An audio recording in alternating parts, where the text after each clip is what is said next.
Gaza की तर्ज पर जिन सुरंगों को बनाने में हिजबुल्लाह को सालों लग गए, अब इजराइल उन्हें तबाह कर रहा है। दक्षिणी लेबनान में घुसी इजराइल की सेना हिजबुल्लाह की सुरंगों तक पहुंच गई है। हिजबुल्लाह ने सैकड़ों किलोमीटर का सुरंग नेटवर्क तैयार कर रखा है। 2006 में इजराइल से चली 34 दिन की जंग के बाद हिजबुल्लाह ने दक्षिणी लेबनान के गांवों के नीचे सुरंग का नेटवर्क बनाया था। इन सुरंगों में क्या है, देखिए एक खास रिपोर्ट।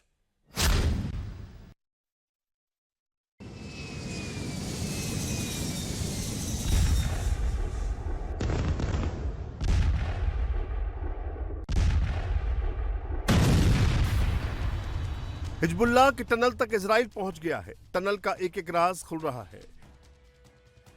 हिजबुल्लाह की सुरंगों में क्या क्या है, इसका वीडियो इजराइल बाहर ला रहा है। इन सुरंगों में रॉकेट रखे गए हैं, मिसाइलें रखी गई हैं, मोर्टार हैं, ड्रोन हैं। इलेक्ट्रॉनिक इक्विपमेंट को सोलर सिस्टम से चलाने का इंतजाम भी है। नाइट विजन कैमरे हैं, अत्याधुनिक राइफल्स हैं। हिजबुल्लाह के टनल में एडवांस हथियारों का पूरा जखीरा है। इन सुरंगों में हिजबुल्लाह का सीक्रेट बेस है, जहां पूरी प्लानिंग को अंजाम दिया जाता है। यहाँ सीडी रखी है, बड़ी तादाद में मैप रखे गए हैं, कई सीक्रेट दस्तावेज हैं। यानी इजराइल पर अटैक का पूरा बही खाता और सीक्रेट प्लान मिल गया है।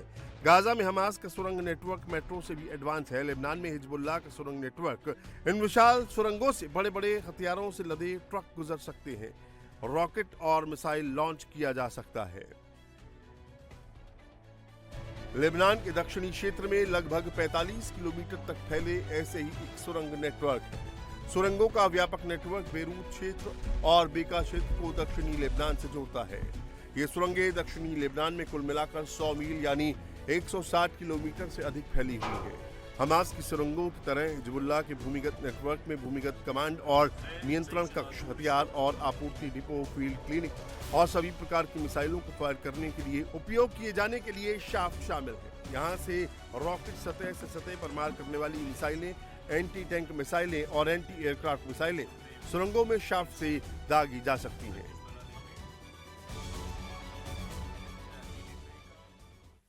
इजराइल ने सीरिया में नसरल्लाह के दामाद हसन जाफर अल कासिर को ढेर कर दिया है। लेबनान के बाद अब इजराइल सीरिया में भी हिजबुल्लाह के ठिकानों को निशाना बना रहा है, हथियारों के भंडार तबाह कर रहा है।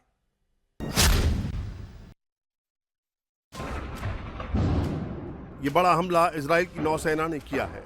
दावा है कि इजराइल ने करीब 30 मिसाइलों से एक हथियार डिपो को निशाना बनाया। जानकारी के मुताबिक यहां ईरान के हथियार रखे थे। इजराइल का कहना है कि ईरान सीरिया के रास्ते इन हथियारों को हिजबुल्लाह तक पहुंचाने की कोशिश में था। कई रिपोर्ट्स में दावा किया जा रहा है कि इजराइल ने रूस के एयरबेस को निशाना बनाया है। हालांकि यह गलत है। इजराइल ने रूस के एयरबेस को नहीं बल्कि एयरबेस के पास हथियार डिपो को निशाना बनाया। कहा यह भी जा रहा है कि आतंकी संगठनों तक इन हथियारों के पहुंचने से पहले इजराइल ने तबाह कर दिया। लेबनान में जमीनी जंग के बीच इजराइल के 8 सैनिकों की मौत के बाद हिजबुल्लाह ने एक बड़ा दावा किया है। हिजबुल्लाह की तरफ से ऐसे वीडियो जारी किए जा रहे हैं जिसमें इजरायली सैनिकों पर हमला करते हुए दिखाया गया है। एक ऐसे ही वीडियो में इजरायली सैनिकों पर एम्बुश लगाकर बड़े हमले का दावा किया जा रहा है।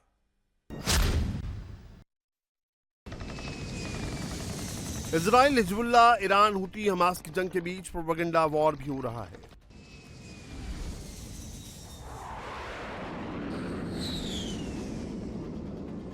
सोशल मीडिया पर इजराइल के एंटी ग्रुप्स लगातार वीडियो वायरल कर रहे हैं। ऐसा ही एक वीडियो सामने आया है। इस वीडियो में दावा किया जा रहा है कि इजरायली सैनिकों को हिजबुल्लाह ने ट्रैप में फंसा लिया। बुरी तरह फंस चुके सैनिकों के पास बच निकलने का रास्ता नहीं बचा। इसी बीच एक जोरदार धमाका होता है। इजरायली सैनिक इस धमाके का शिकार बन जाते हैं। हिजबुल्लाह का दावा है कि वो इजरायली सैनिकों को आगे बढ़ने नहीं दे रहा है। ऐसा भी वीडियो सामने आ रहा है जिसमें इजरायली सैनिकों को पीछे हटते दिखाया गया है।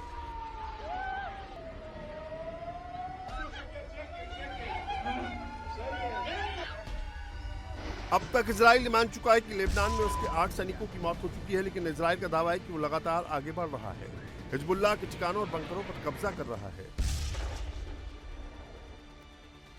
दक्षिणी लेबनान में जंग तेज होती जा रही है। जमीनी लड़ाई में हिजबुल्लाह पर इजराइल को टक्कर देने की पूरी कोशिश कर रहा है। इजराइल पर मिसाइल अटैक के बाद ईरान पर हमले का खतरा मंडरा रहा है, लेकिन इस बीच ईरान भी अपनी तैयारी का दावा कर रहा है। ईरान ने एक वीडियो जारी किया है जिसमें उसने इजराइल पर दूसरे हमले की तैयारी दिखाई है। इस वीडियो में ईरान ने अपने अंडरग्राउंड मिसाइल सिटी को भी दिखाया है और किस तरीके से मिसाइलों के जरिए हमला करने को ईरान तैयार है, देखिए ये रिपोर्ट।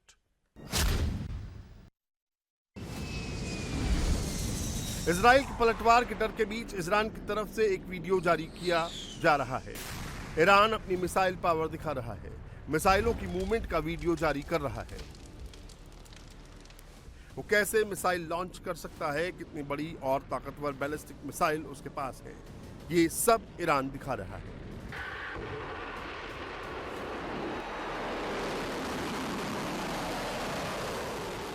ईरान ने कतर के जरिए अमेरिका को मैसेज दिया है कि अगर इजराइल ने अटैक किया तो नतीजा बुरा होगा। इजराइल पर पहले के मुकाबले ज्यादा बड़ा, ज्यादा घातक हमला किया जाएगा।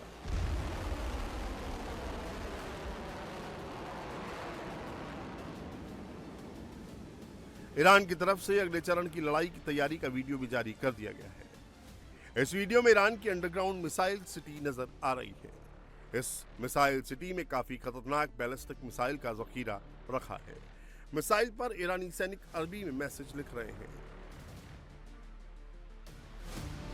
ईरान ने भी अपना इरादा साफ कर दिया है, अगर इजराइल ने हमला किया तो वो चुप नहीं बैठेगा, जवाब जरूर देगा। ईरान अपनी सबसे बड़ी ताकत मिसाइल शक्ति को मानता है, यानी अगर उस पर हमला हुआ तो एक बार फिर इजराइल पर मिसाइल बरसा सकता है।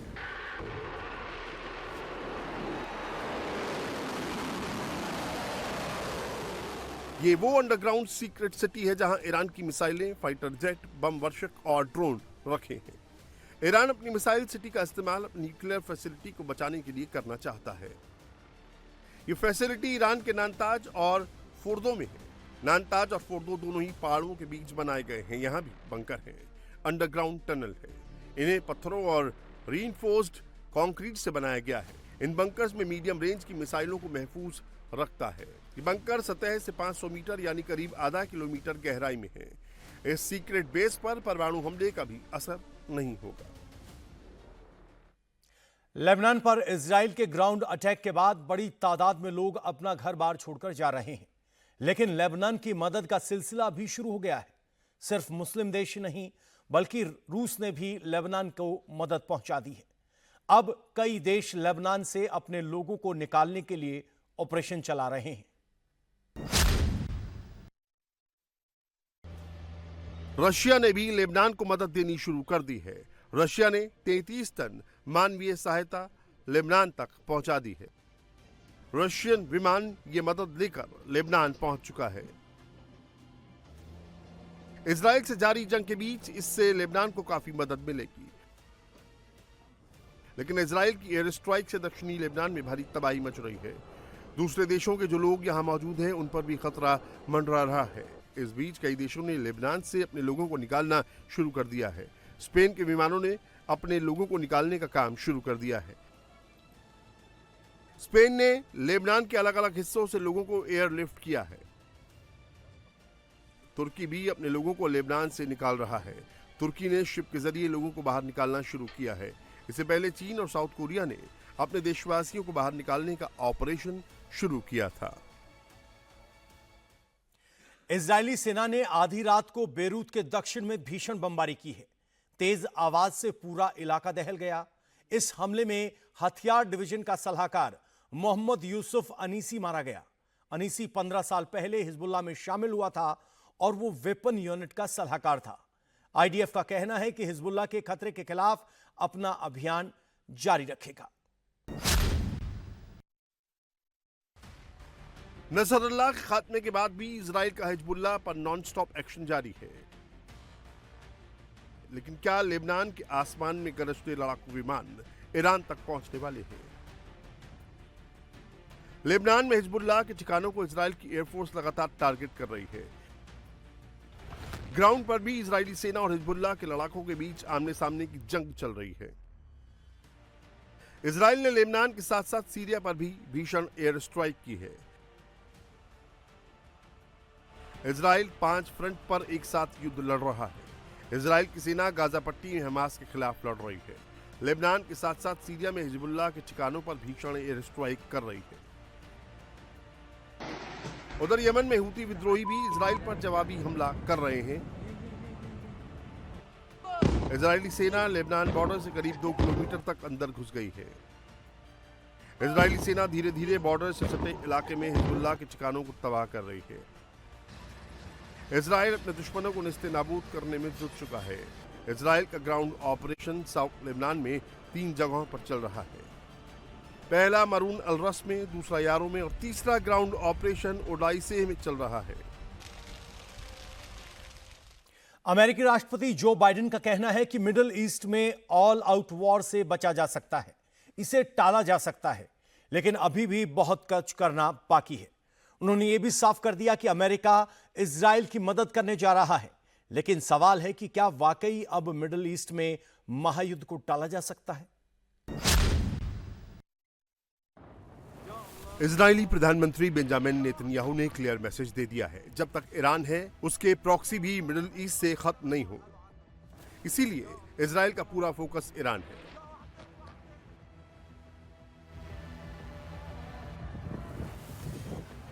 इजराइल पर ईरान के हमले के बाद तीसरे विश्व युद्ध के शुरू होने की बात की जा रही है, लेकिन क्या इसकी शुरुआत मिडिल ईस्ट से होगी? मिडिल ईस्ट में कई देश ईरान के साथ नहीं हैं, कई इजराइल के साथ नहीं है, लेकिन युद्ध में जो भी देश कमजोर होगा उससे इस क्षेत्र में मजबूत कई देशों के हित अपने आप पूरे होंगे। ये जो जंग हो रही है ये शिया और सुन्नी पर आ गई है। दुनिया के लगभग 20% मुस्लिम मिडिल ईस्ट और खाड़ी देशों में ही रहते हैं। इनमें भी सबसे ज्यादा आबादी सुन्नी मुस्लिमों की है। ईरान में 90 से 95% आबादी शियाओं की है। Gaza, West Bank, Lebanon, Yemen, Syria, Iraq और बहरीन में ईरान ने अपने प्रॉक्सी बना रखे हैं। गाजा पट्टी में हमास एक्टिव है। वेस्ट बैंक में हमास के साथ फिलिस्तीन इस्लामिक जिहाद एक्टिव है। लेबनान में हिजबुल्लाह मौजूद है। इराक में कताइब हिजबुल्लाह है, जो एक कट्टरपंथी इराकी शिया आर्म्ड ग्रुप है।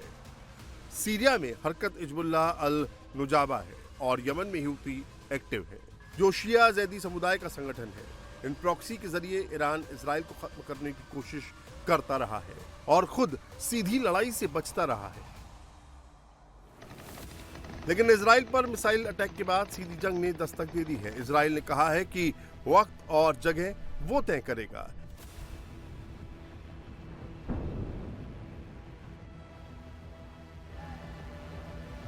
यानी किसी भी वक्त ईरान में किसी भी जगह इजराइल का अटैक हो सकता है। हालांकि अमेरिका ने कहा है कि वो न्यूक्लियर प्लांट पर हमले का सपोर्ट नहीं करता है। हिजबुल्लाह चीफ हसन नसरुल्लाह को आज दफनाया जाना है। जानकारी के मुताबिक नसरुल्लाह को एक सीक्रेट जगह पर सुपुर्द खाक किया जाएगा।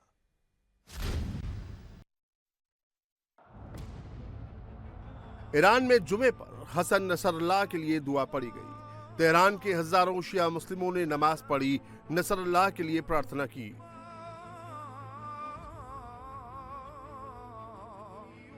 आज नसरुल्लाह का जनाजा भी निकलना है, लेकिन इजरायली हमले के खौफ में नसरुल्लाह के जनाजे को सांकेतिक बताया जा रहा है। इसे पूरी तरह सीक्रेट तरीके से निकालने की तैयारी है। एक बार स्थिति सामान्य होने के बाद नसरुल्लाह के सम्मान में धार्मिक आयोजन किया जाएगा। नसरुल्लाह को करबला में इमाम हुसैन के बगल में दफनाया जाएगा।